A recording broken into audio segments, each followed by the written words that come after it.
Hello, hello, hello. আশা করছি আপনারা সবাই আছেন ভালো। আজকের এই এপিসোডে আমি আপনাদের গত ২৪ মে তারিখে পাকিস্তানের বালুচিস্তান প্রভিন্সের রাজধানী কোয়েটা শহরে হয়ে যাওয়া একটা ট্রেন ট্র্যাজেডি সম্পর্কে বলবো। গত ২৪ মে তারিখে পাকিস্তানের কোয়েটা শহর থেকে একটি ট্রেন চলাচল করছিল। এই ট্রেনে ছিল অধিকাংশ পাকিস্তান আর্মির লোক এবং সাধারণ যাত্রী। তারা ঈদের ছুটিতে কোয়েটা থেকে নিজ বাড়ি ফিরছিলেন, কিন্তু হঠাৎ একজন সুইসাইড বম্বার একটা কার নিয়ে এসে এই ট্রেনে হামলা মারে এবং ফলে অনেকটি বগি লাইনচ্যুত হয় এবং অনেকটি বগি ট্রেন থেকে আলাদা হয়ে যায়। প্রথম প্রতিবেদনে এই ঘটনায় মৃত্যু হওয়া লোকের সংখ্যা অনেক কম বলা হলেও পরবর্তীতে অনেক ইন্টারন্যাশনাল গণমাধ্যম দিয়ে জানা যায় যে এখন অবধি এই হামলায় ২৪ জন মানুষ নিহত হয়েছে এবং ৭০ জনেরও বেশি মানুষ আহত হয়েছে।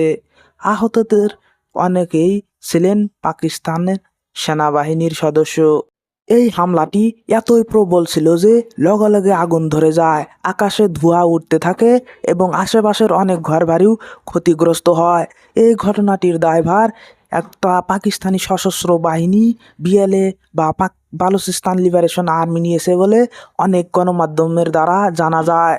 এবার প্রশ্ন হলো যে কে এই বালুচ লিবারেশন আর্মি বা বিএলএ এবং তারা কেনই বা পাকিস্তানের উপর কয়েকদিন পর পর এমন খাতারনাক হামলা চালিয়ে যায়।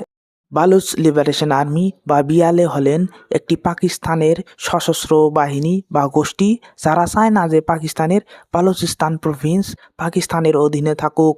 তারা পাকিস্তানের বালুচিস্তান প্রভিন্সকে একটা স্বাধীন রাষ্ট্রে পরিণত করতে চায়, আর এই জন্যই কিন্তু তারা কয়েক মাস পর পর বা কয়েকদিন পর পর পাকিস্তানের অনেক মিলিটারি ইনস্টলেশন বা পাবলিক প্লেস বা ট্রেন এইগুলো জায়গায় হামলা চালিয়ে যায়। আজকের এই এপিসোডটি যদি আপনাদের ভালো লেগে থাকে তাহলে অবশ্যই আমার চ্যানেলটি সাবস্ক্রাইব করবেন। দেখা হবে পরবর্তী এমনই আর একটি এপিসোডে। ধন্যবাদ।